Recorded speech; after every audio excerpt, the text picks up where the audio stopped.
Pero nagte-text ka na rin ba sa mga colleagues ninyo? Ay, hindi. Ay, nagte-text. Mahilig ako mag-text eh. Marites ako eh.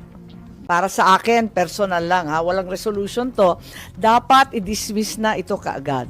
Dahil unang-una, hindi na talaga kaya matapos bago yung 19th Congress, may sariling rules ng Senado, maliwanag na hindi nila ipinadala sa amin dito sa House kaagad-agad. Bakit? Ang tanong ko. Bakit wini-withhold? Kung wini-withhold nila, abay sila pala ang nagpatagal nitong lahat.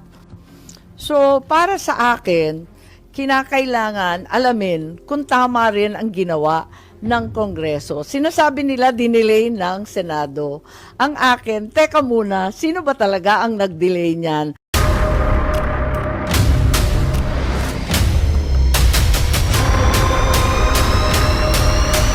Bago tayo mag-umpisa, baka pwede nyong i-like ang video na to.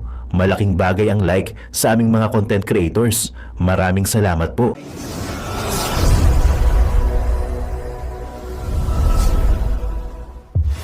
Pag hindi nag-impeachment trial, that would deprive the Vice President of her opportunity to defend herself dun sa mga allegations. And sabi din naman niya, handa siyang humarap, gusto pa nga niya ng bloodbath. So why deprive her of that? Ang sa akin naman, walang kinalaman sa pakiramdam o nais ni VP. Ang sinusundan lang natin yung batas. Para sa akin, mali yung pagpapadala rito. Invalid na kagad. Kasi 4 na complaint. Bakit inupuan yung 3?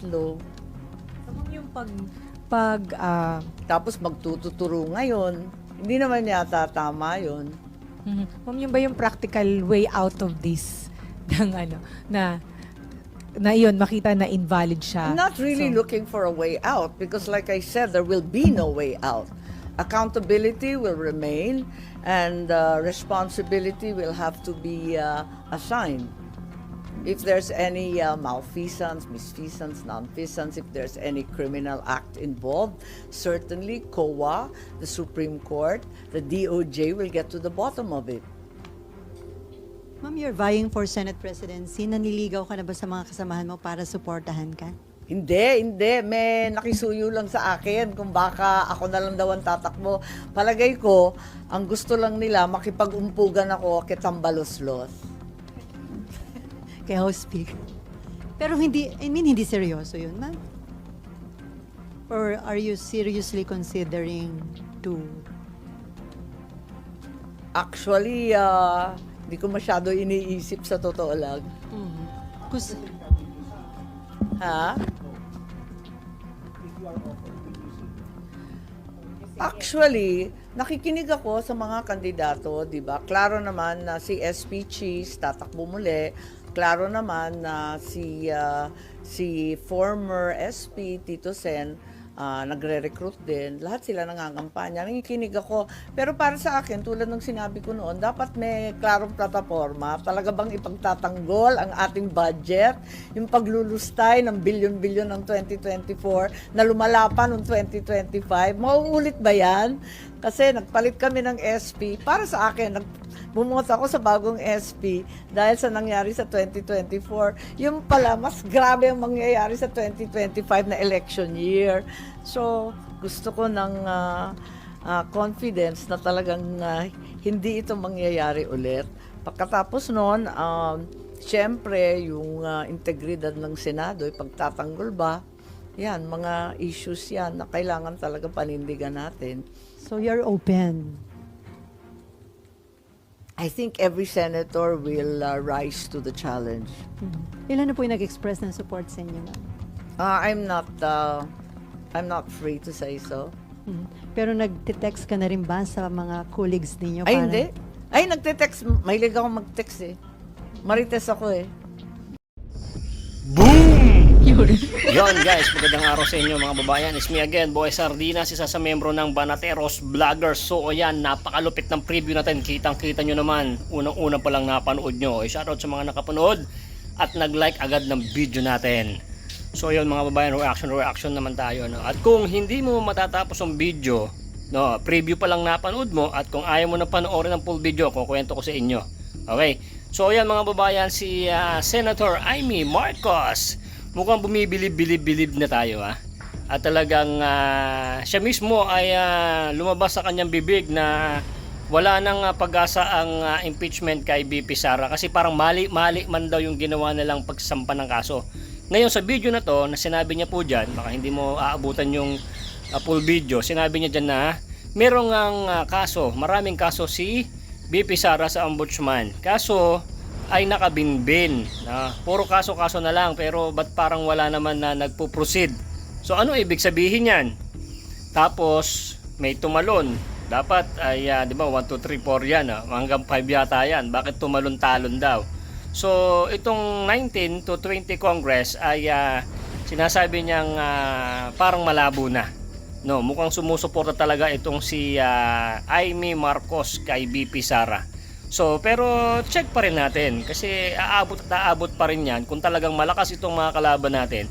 Itutuloy talaga nila yung impeachment kay BP Sara. Pero halata nyo naman din talaga na alam ko ramdam nyo naman mare na panalo tayo. Oo, ngayon pa lang sabihin mo na BP Sara panalo na. O di ba? Malupit 'yan.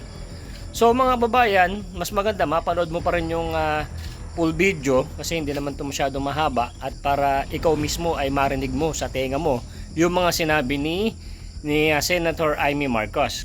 Pero yung preview na napanood nyo, almost nandyan na yung full video Yan na yung pinaka malulupit na mga sinabi niya. At sinabi rin dito ni Senator Amy, siya daw ay tunay na legit na Marites, no? Marites pala to si si Senator Amy. So ibig sabihin pag Marites itong si Senator Amy Marcos, napapanood niya yung mga vlog ng mga DDS. So siguro dahil napapanood niya tayo sa ating mga vlog tulad nila Boss Banat Bay, nila Maharlika ay nakikinig din siya. So sabi siguro 'di ba tulad natin sinabi natin dati, wag puro dada, puro mga ganun. Ngayon nanalo ka na, parang kinalimutan mo na si BP, mukhang bumabalik, 'di ba? Maganda rin yung ginagawa natin mga babayan. At dito sa video na to mga babayan, marami pang tanong. So ilan lang naman yung mga tanong na napanood niyo sa preview. Pero hinihikayat kita, mare, mga sir, na mas maganda mapanood mo yung mga sasabihin pa ni Senator Amy. 'Di ba? Nung una nagagalit tayo sa kanya, malay nyo, itong darating talaga ay matutulungan talaga tayo about kay BP Sara. Yun naman talaga no? Itong sa ginagawa ni Senator Amy na to, kung talagang solid talaga siya sa pagtulong sa Duterte, malamang ito si BBM at si Amy Marcos mag-away na yan, nag-away na. Pero syempre analyze ko lang yan. Pero hindi pa natin alam, hindi pa naman tapos ang laban. Hanggang sa dulo sama-sama po tayo na makikimarites kasi ang marites natin kailangan po natin to sa araw-araw ng ating buhay. Yung marites natin pinagmamaritesan natin is para sa Pilipinas kung saan tayo nakatira. So kailangan alam mo yung mga nangyayari sa Pilipinas. Kaya shoutout sa mga kumare ko dyan, ng mga mahilig makimarites. Yung ating marites talaga, ito naman ay maganda naman sa ating buhay dahil para alam natin ang mga nangyayari sa segundo ng buhay natin dito sa Pilipinas na napakagulo ng politics. So yan mga kababayan, hintay-hintay pa rin tayo sa mga trabaho ng PDP. Tulad ng sabi namin sa inyo dati na ibabalita namin sa inyo yung mga magiging trabaho at matatapos ng PDP laban ng mga nanalo. Okay, sa update naman kay Tatay Digong, nandito din sa video na to, na gumagawa talaga ng paraan si Senator Amy at siyempre sa lahat, lalong-lalo si Attorney Coltman ay talagang niya talaga niya ipaglalaban niya ng 100% na si Tatay Digong ay makauwi. Okay? Wag lang tayo magkapura. Hindi naman kasi basta-basta po 'yan na natawag dito na biglain. At dito mga babayan, kwento ko na rin sa inyo, itong si President Trump ay gigibain o talagang gustong buwagin itong ICC. Okay? Kaya nga itong si BBM ay akala niya magiging kakamping niya ang US dahil sa ginawa niya na pag huli kay Tatay Digong dinala sa Amerika, lalo pong na nawalan sila ng nawalan ng amor si President US Trump, no, sa administrasyon ni BBM. Oh, 'di ba? Akala niya ganun binubuwag na nga ng US 'yan. Tapos ikaw dadalhin mo pa yung isang presidente na si Tatay Digong doon. 'Di ba? Ito kasing ICC mga babayan, imamartes ko na lang din sa inyo. Ito palang mga iba-ibang bansa na mga naka-anib sa ICC ay nagpapadala ng pera yung budget diyan. Tapos wala naman nasusupil, wala naman silang ginagawang batas, wala naman silang napapatunayan or napapakulong dahil wala namang gusto talaga sa ICC. Ngayon, nagkaroon ng pagkakataon itong ICC na merong mabuksan ulit na kaso para may magamit sila na pondo about sa mga binigay ng mga iba-ibang bansa sa ICC. Yun nga yun, yung si Tatay Digong, o di ba? Kaya possible na gustong-gusto nila talaga magkaroon ng mga usapan ng kaso-kaso about yan kasi napakalaki ho ng pondo niya na galing sa iba-ibang bansa. Ngayon, itong si President Trump, bubuwagin na yung ICC na yan kasi tayo, tulad natin sa Pilipinas, meron tayong sariling batas. Bakit sino ka bang hinayupak na ICC na yan? Ano ba karapatan ng mga yan? Kaya tinan nyo mga babayan, pagka nagkataon itong ICC na to ay talagang nagtutumilit pa. Gegirahin yan, sabi ko po sa inyo. Gegirahin ng Amerika yan. Mga na-freeze, ito pa. Ha? Itong si susunod yung mga ibang mga natin, ikukwento ko natin sa inyo, abangan nyo sa ibang mga vlog natin. Si BBM at yung mga iba pa na mga pinris na ng US yung kanilang mga asset. So abangan nyo yung vlog natin na yan, ha? Kinuwento ko lang sa inyo kaya lagi kayong mag-update dito sa ating mga vlog. Kung hindi ka binabatuhan ni YouTube ng ating notification, i-like mo palagi and then kalkalin nyo na lang. Nag-upload tayo ng alas 6 ng hapon sa alas 10 ng umaga. So kung hindi ka nababatuhan, punta-puntahan nyo na lang. Tapos makimartes na lang tayo, tapos like nyo na yung video. So ganito mga babayan, i-play ko na yung full video. At kung gusto mo siyang i-play, paki-play mo na lang, tapos panoorin mo rin yung ads para may pambili tayo ng sardinas na pinantutulong ni Boy Sardinas sa mga babayan natin. Okay, napakaganda nito mare, panoorin mo to. Wag mong hindi panoorin to. Kahit itong video lang na to, panoorin mo magmula preview hanggang sa dulo kasi napakalupit to. Maganda tong video na to. Okay, play mo na yan boy. Let's go! Para sa akin, personal lang walang resolution to. Dapat i-dismiss na ito kaagad.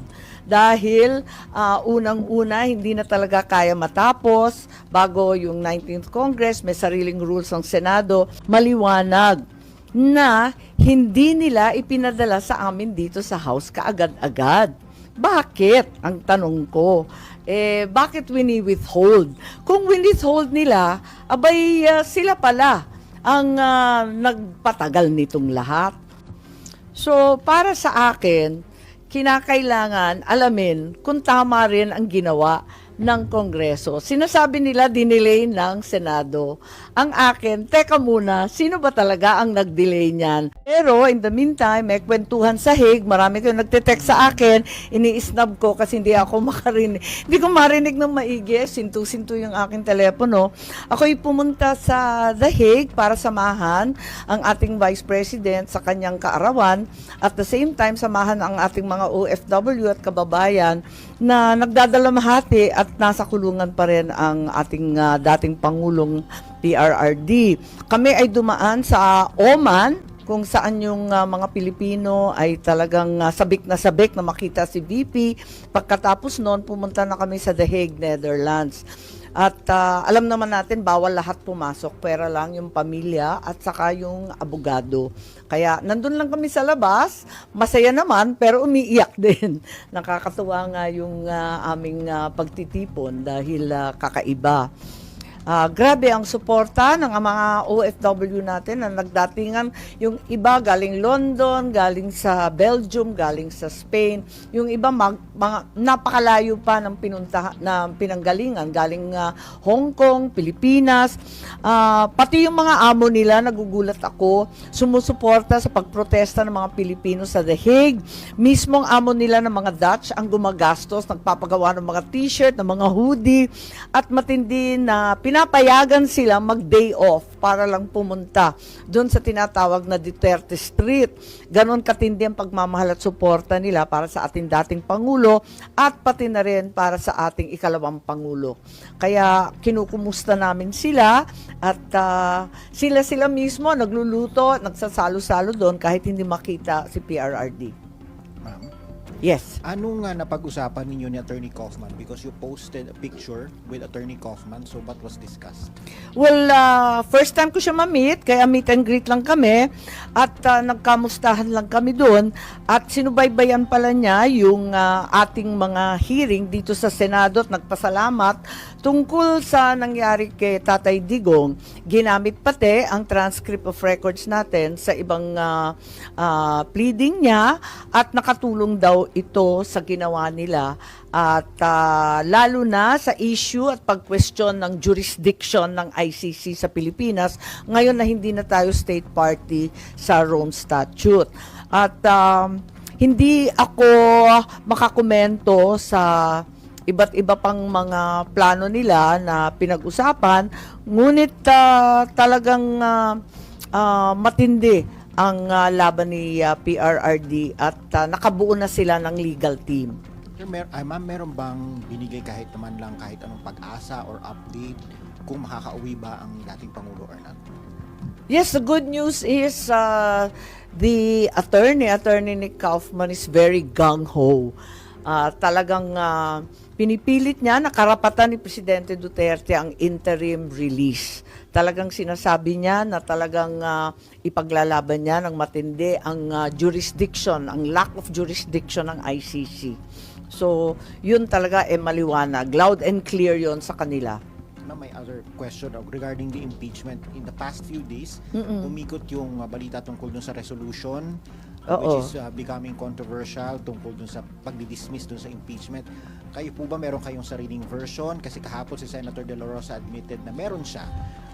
And then you said na meron din kayong mga nakitang iba pa, and I think Senator Estrada also said may nakita rin siya. So, meron na ba talagang isang resolution that will be filed on the floor, and what will be the action, or what will be, anong gusto nyo mangyari? Wala pa. At nagpapasalamat ako sa lahat ng senador kasi lahat ay naghahanap ng solusyon. Ako din naghahanap ng may solusyon dito sa problema natin sa impeachment. Para sa akin, personal lang walang resolution to. Dapat i-dismiss na ito kaagad. Dahil unang-una, hindi na talaga kaya matapos bago yung 19th Congress, may sariling rules ng Senado. Pero, ang totoo, I have very serious concerns about the validity of the impeachment complaint arriving here in the Senate. Maliwanag naman na ito ay napila pa noong December 2024. Pagkatapos noon, a second impeachment complaint later in December, 4 December, was also endorsed and filed in the lower house. A third impeachment complaint was also filed on the 19th. So, bale, 2nd December, 4th December, 19th December, andyan na, klaro na yung impeachment complaint na nandyan sa house. Tapos, alam naman natin yung background niyan, October 2023, marami nang nagbababala na sila ay magpapadala ng impeachment complaint. Para sa akin, dahil dito, maliwanag na hindi nila ipinadala sa amin dito sa house kaagad-agad. Bakit? Ang tanong ko. Bakit wini-withhold? Kung wini-withhold nila, abay sila pala ang nagpatagal nitong lahat. Despite the lapse of 2 months, no action was taken to transmit to the Senate or refer any of the first 3 verified complaints. Only on the 5th of February, a 4th impeachment complaint was endorsed and signed and finally sent to the Senate. So, para sa akin, kinakailangan alamin kung tama rin ang ginawa ng Kongreso. Sinasabi nila dinelay ng Senado. Ang akin, teka muna, sino ba talaga ang nag-delay niyan? At ngayon, violative na of the 1-year ban on filing impeachments. Ma'am, do you think it will cross over to the 20th Congress? Hindi nga ako naniniwala dyan kasi may ruling naman, may rules ang Senado. All pending matters and proceedings shall terminate upon the expiration of one Congress, may be taken up by the succeeding Congress as if presented for the first time. Klaro naman sa atin, kapag nagtapos sa June 11 ang 19th Congress, dapat mag-file ulit ang House of Representatives ng panibagong articles of impeachment. Tulad ng lahat ng ating mga batas, umaabot ng third reading, pag kinapos ang oras, back to square one. Ma'am, anong sagot nyo dun sa sa UP Law faculty, I think Senator De Lima, Senator Drilon, all of these other people who are insisting that you should conduct the trial in accordance with the Constitution dahil nga sabi forthwith. Palagay ko, mas importante sa isang salita na forthwith, ang malawakang kapangyarihan na binibigay ng ating saligang batas sa Senado. So, sa palagay ko, maraming otoridad na nagsasabi hindi pwede at ginagalang natin sila, pero sa kabila nun, ang pinakamaliwanag, ang Senado, ang may kapangyarihan magdesisyon kung ano talaga. Para sa akin, kaduda-duda ang validity, ang tamang pagpadala at endorsement ng Congress. So, depende yan. Mauuwi sa botohan. Dahil alam naman natin, ang impeachment, hindi naman siya legal. It is a fundamentally political process. And it is an effort by politicians to find accountability, di ba? Kaya, ayun, ang kapangyarihan nasa kamay talaga ng Senado. Ma'am, sabi nyo, dapat ma-dismiss na agad itong impeachment. Paano at kailan? Kasi on June 11, nakaschedule kayo para dun sa presentation ng articles of impeachment at pag-convene ng impeachment court. Ibig sabihin, para sa inyo, hindi na dapat umabot sa punto na yon? Dapat i-dismiss na agad? Para sa akin, wala na talagang panahon para sa trial. Dapat ibasura na kung gusto talaga ng House of Representatives, wala namang problema. Pwede silang magpila ulit, subject to the one-year ban. That seems very, very clear to me. So, ano mangyayari, ma'am? May magmo-motion bago yung June 11? Hindi ko alam, hindi ko alam. Naki-SP yun. I think he's been interviewed extensively and has spoken copiously about the different possibilities. Marami pang iba't ibang posibilidad, kaya pinag-aaralan ng maigi at ako nga kinukumpirma ko na itong mga drafts na to, siguro effort ng bawat senador na makahanap ng solusyon para sa tamang proseso. Yung pinakasang-ayon sa batas, pinakamabilis, pinakaklaro.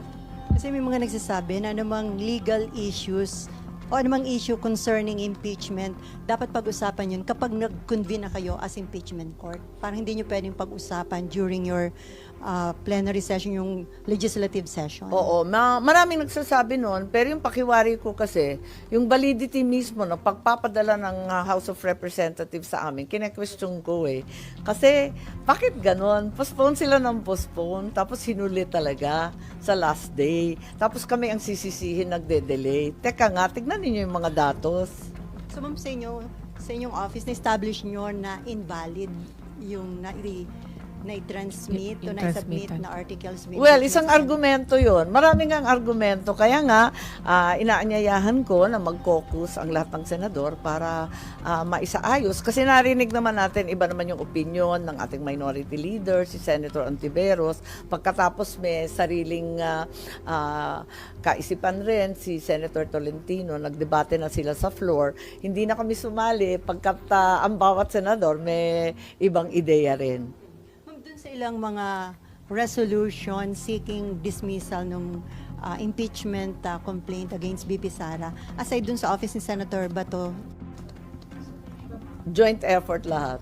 May iba pa pala, Sen? Ay, oo, Ilan marami yung na. nakita nyo? Yung linabas sa media, parang ikarto na yata yun. Tapos mula noon, meron pa akong nakitang iba. Dalawa pa yata. Ma'am? So may 5 kayo, ma'am, na Ha? nakita? There are at Hindi least ko na 5. maalala. Hindi ko na maalala. Kasi yung iba bahagya lang, di ba, nag-e-effort mag-draft. Ganyan naman talaga ang lawmaking. Pero ma'am, sinong Ay, sige. Sorry. Group effort. Parang group effort based on chismis. Pero Sounds sinong nasa familiar group? ba? Ma'am, si- Nauso yun eh. Ma'am, Ay, sinong nasa Duterte Black group? ba, ma'am? Oo. Yung may Hindi. group effort? Hindi. Sorry ma'am, iyaano ko lang Sen ha. So parang third na kasi Hindi. nakita ninyo. Alam mo, tuwing may panukala, lahat talaga tulong-tulong. Ganon talaga yun. At walang kinalaman sa partido, sa Duterte 5, sa kung Solution. Kasi, lahat hindi sila- naghahanap ng solusyon kung paano gagawin to, kung papatawirin hanggang sa 20th Congress, kung magkukumpuni ng impeachment court, kung iiwasan na yon, i-dismiss outright, kung ano ang ibig sabihin ng forthwith, at kung talagang nag-delay yung Congress at violation na ito ng 1-year ban. Lahat kami talagang naghahanap ng solusyon. Nakakasunog na ng kilay ito gabi-gabi, sa totoo lang. Walang maliwanag kasi yun nga, tulad ng sinabi ko kanina, the reality is the Constitution gives the Senate great breadth and leeway to formulate its own rules in what is essentially an exercise in political accountability. Hence, it's but right that the politicians and those elected by the people formulate their own rules and pass judgment. Ma'am, ba't yung mga nakikita namin na copy o draft ng resolution, walang nakalagay sino yung author o nag-introduce dahil hindi pa confident yung... Hindi, I think nakita naman at pinakita dun sa metadata, COS ni Senator Bato yung pinakita. Pero doon sa nag-introduce or author, walang pangalan. No, but it's very clear. It's the COS of Attorney Joanne, yung COS ni Senator Bato. At sinabi niya nang galing sa office niya. So Sen, you mean Palagay ko wala namang masama doon. Lahat talaga nag-e-effort na maghanap ng liwanag sa dilim. Pero ma'am, sabi niyo po group effort para parang ano yung Hindi mga naman group effort na katulad nung pag-aresto at pagtangay kay Presidente Duterte. Ito, ibig ko sabihin, lawmaking is not a solo flight. No, we always work together, So, and ibig- certainly we explore all possibilities. It's not a straightforward rule imposing process eh. Kasi yung procedure dito, 'di ba ang lawak-lawak nga at wala naman sa rules na maliwanag kung anong dapat gagawin. So kinakailangan alamin kung anong makakabuti sa atin. Opo ma'am, but ang direction ma'am ng lahat, quote-unquote lahat ay is to Hindi ko towards alam kung dismissal? lahat. Hindi ko alam kung lahat. Ang akin lamang, ang duda ko, hindi lamang ang sinasabi o tinatawag na mga Duterte ang interesado sa pag-dismiss. Ang pakiramdam ko, mismo ang administrasyon ay may mga grupo na nagsasabi na wag nang ituloy at baka mapahiya lang sa numero. So ma'am, ang hinahanap ngayon ay yung remedyo or sabi niyo nga, ay may solusyon para Yeah, hindi ay may para walang solusyon. mapapahiya sa Ewan ko situation. yun lang ang pakiramdam ko. So, sir, nakakita rin ba kayo ng reso na nasa admin side? Na sila yung nag-draft? May ganun ba? Kunyari, Hindi, wala. Pinag-uusapan lang. At saka kanya-kanyang draft ng maliliit na provision, ganyan. And then, ma'am, sa tingin niyo makakuha ng numero sakaling pabutongan sa plan?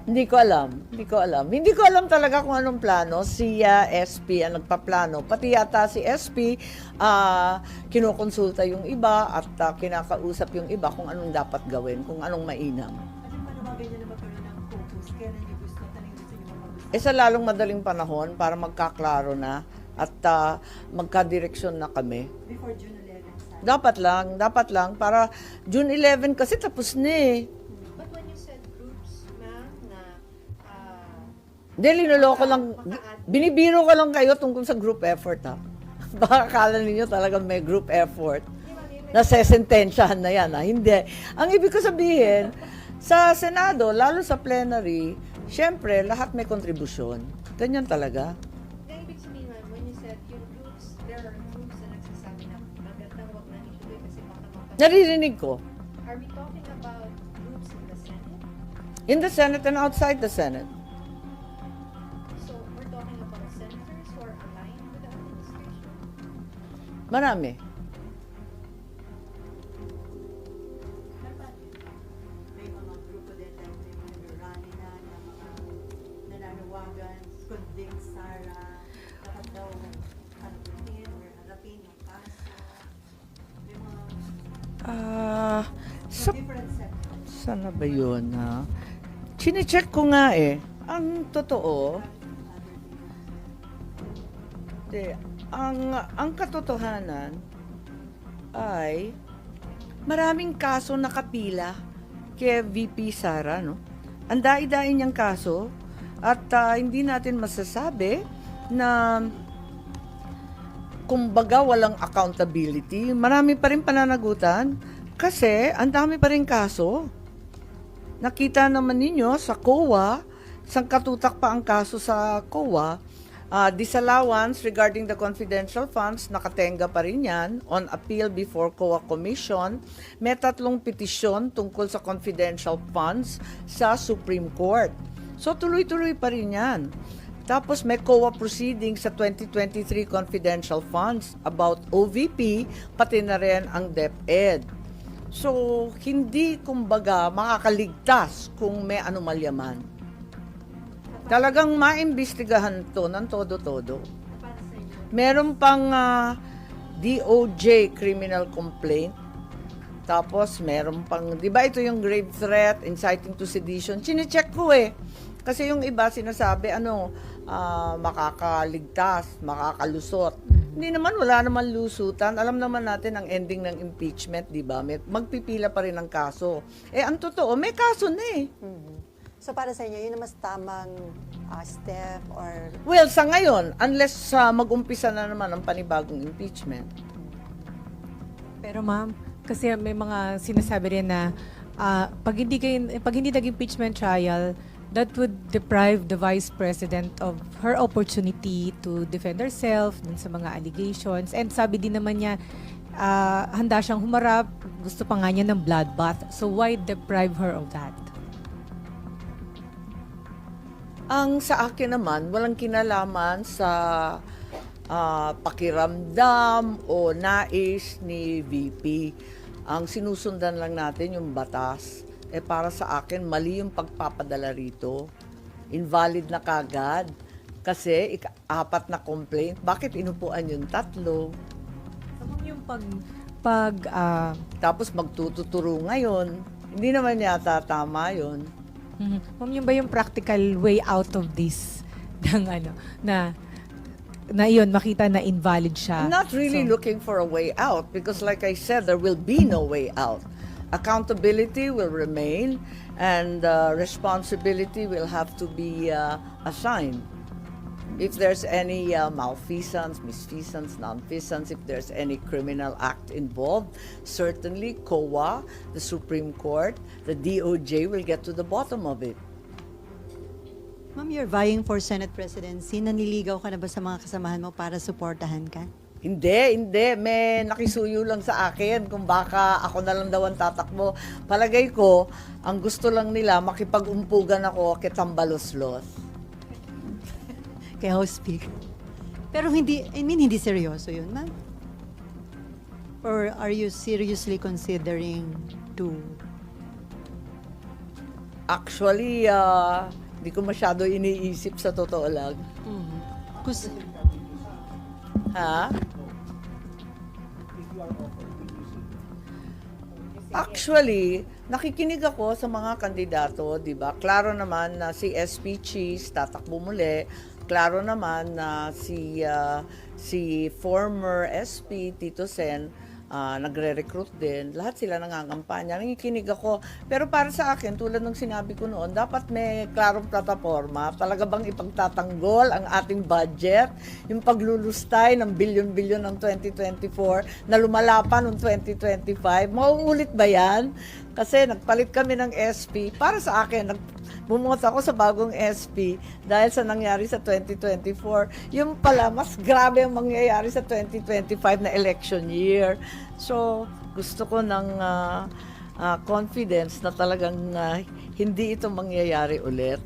Pagkatapos noon, siyempre, yung integridad ng Senado, pagtatanggol ba, yan, mga issues yan na kailangan talaga panindigan natin. So you're open? I think every senator will rise to the challenge. Ilan na po yung nag-express ng support sa inyo, ma'am? I'm not free to say so. Pero nagte-text ka na rin ba sa mga colleagues ninyo? Ay, para- hindi. Ay, nagte-text. Mahilig ako mag-text eh. Marites ako eh. Talaga nagte-text ako sa iba't iba pero hindi tungkol sa kampanya. Pagod na ang mga kampanya. Ma'am, balik ko lang po doon sa impeachment. Ma'am, sabi nyo, lahat naghahanap ng solusyon. Ma'am, Oo naman, kasi Opo. talagang mahirap itong sitwasyon natin. Kailangan magklaro. yes, ma'am. So, hindi nyo, ma'am, anong malamang na mangyayari, hindi na magko-convene ang Senate as impeachment Hindi court ko on alam. Wednesday? Hindi ko alam. Ayoko mag-speculate. Dahil, like I said, we have all the options open. Every senator has his or her opinion. And we respect their right to air their views. Wala pang consensus sa madaling salita.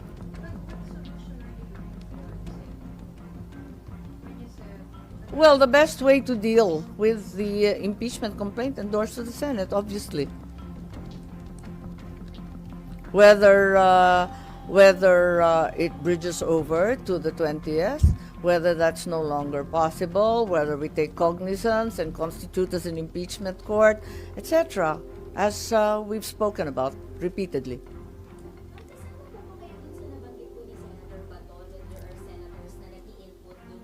Oo naman, oo naman. Kasi nga yung input ko nga, yung sinabi ko kanina, napalagay ko, yung validity nung in-endorse sa amin dito sa Senado should be assailed in the first place. Ma'am, kasi dun sa draft resolution na kumalat, ang ina-assail dun mismong Senate na it failed to act on the impeachment cases for... Ayun na nga parang sinisi namin sarili namin. Exactly, Kaya ma'am. talagang parang, hello, may benta ba yan? Kaya yun ang kailangan baguhin, ma'am. Kasi, yun nga, practical sinisisi sarili niyo eh. Kaya nga Pero ito, hindi naman panahon ng sisihan o turuan, ano. Basta maghanap tayo ng solusyon kung anong magandang gawin at kung alin ang sang-ayon sa batas. So, nakita niyo walang mangyayari impeachment? Hindi ko alam. At kung mangyayari magkaroon? Everything's still possible. It's all up in the air. Like I said, we haven't met. We haven't come to a consensus as a body. And certainly, all options remain open. And I think every senator needs to be heard. At kung matuloy ang impeachment trial, considering magiging bagong composition ng Senate sa 20th Congress, bakit yung chance ba na ma-acquit or Bilangin na lang ninyo.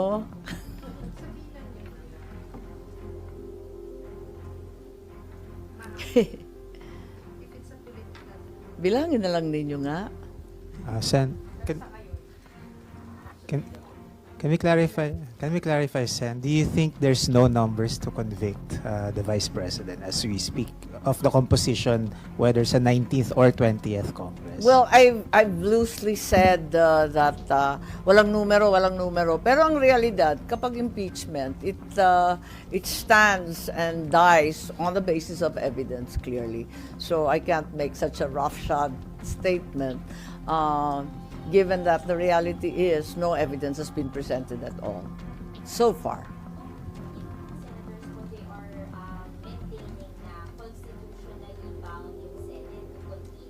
That's right. That's the argument of the minority. Pero ang argument niyo po ba is dahil invalid yung articles of impeachment na pinadala ay wala na din yun? Yung ganun. Well, I have very serious concerns about the validity of the impeachment endorsed to the Senate. So para po sa inyo, hindi kayo bound to act on that articles of impeachment. Pero ako lang yun, no? Yun yung input niyo. Kanya-kanyang input kasi di ba? Pati si SP may sariling input din Parang ganun din ang iniisip niya. Marami rin nag-argue sa forthwith. Meron ring si Senator Tolentino na functionally dismissed. Kanya-kanyang kwento yan So, pakinggan natin lahat para maganda yung solusyon. yung effort na maghanap ng solution para ma-dismiss yung impeachment case against VP Sara? I don't think that's necessarily the case. I don't think an outright dismissal is the goal of each and every senator. Ang totoo, iba-iba ang pakiwari nila. Yung iba, siguro, iniisip kung paano tatawid sa susunod na kongreso. Yung iba, dapat magkumpuni ng impeachment court. Hindi ko pa alam So, ma'am, close ka kay VP Sara. Never ba siya na nag-request na hanapan ng solution? Ay nako, abogado yun. Hindi yan pag-uusapan. Alam niya, magiging huwes ako eh. Never kayo nag-usap privately. Hindi nga, ako nga inaawat eh. Ay, magdahan-dahan ka, mag-judge ka dyan. Ang sabi lang niya, ano man ang mangyari, tanggap ko na. Sabi ni Bibi, which means, Ha? I think sinabi sa marami na rin yon, no? Nasabi na rin sa media. And maybe you'd like to react on Davao City Mayor Baste Duterte's statement saying that O, nagkita Ah, kami sa Hague at naintindihan ko siya. something about being at least he may not be approve of the Marcos but not with you. Parang he's casual with you. That's Hindi, his term.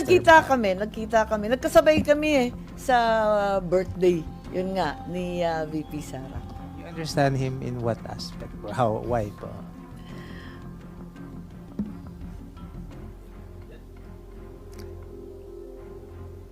Lahat ng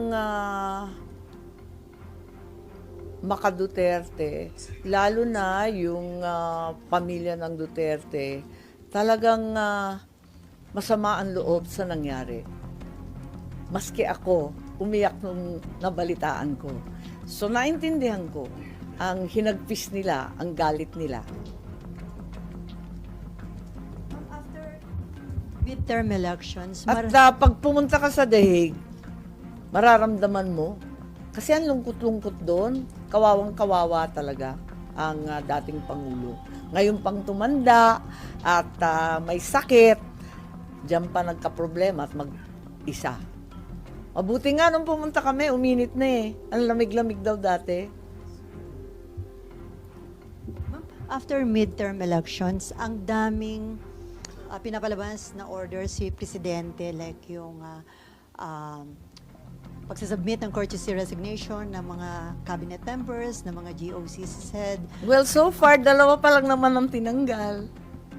Pero do you think maganda itong ginagawang hakbang ng Pangulo para sa last 3 years niya maging maayos, effective yung kanyang pamumuno? Ay, hindi ako mahilig ng mass resignation kasi nabubulabog lahat. Pagkatapos, sana may tunay na pagbabago, maliwanag ang boses ng taong bayan nung eleksyon. Ayaw talaga nila ng pang-aapi sa mga Duterte, ang walang humpay ng pamumulitika, ang walang tigil na pagbabaliwala ng tunay na mga problema tungkol sa agrikultura at pagkain, ang hanap buhay, ang trabaho. Kinakailangan tutukan talaga ang tunay na problema ng taong bayan.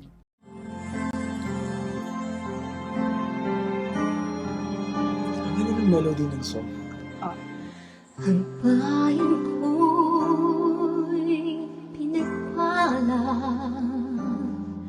pagkat sa amin pinigay ang isang biyaya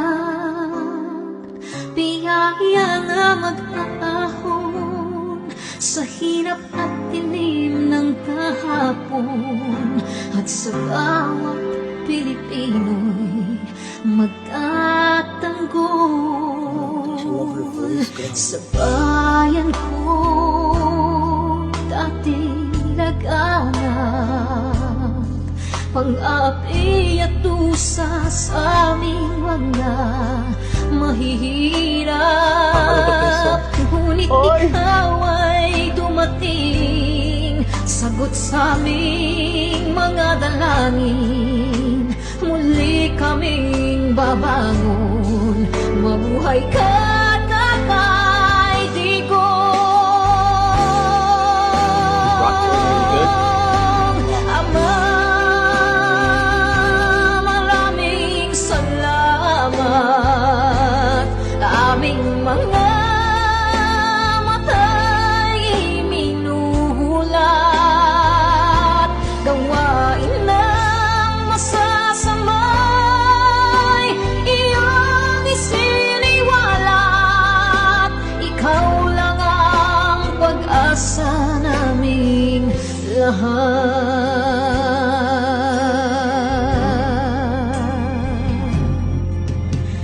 Very, Binamatay niya ako, umiiyak ako. Pilipinas, muling makikilala at itataas.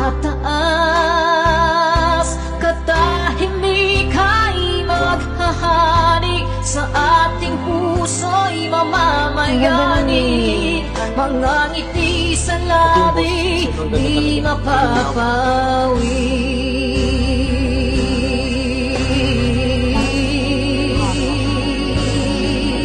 The breathing though. Mabuhay ka, Tatay Digong, maraming salamat. Ang malasakit sa Pilipino ay walang kasing tapat. Ika'y paglalaban ng iyong mga anak. Tunay kang biyaya sa bansang Pilipinas.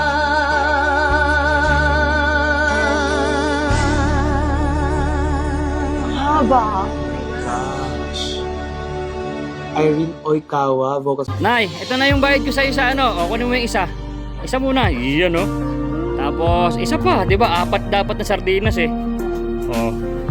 Yan. 3 na. Pang-4 na sardinas. Okay na.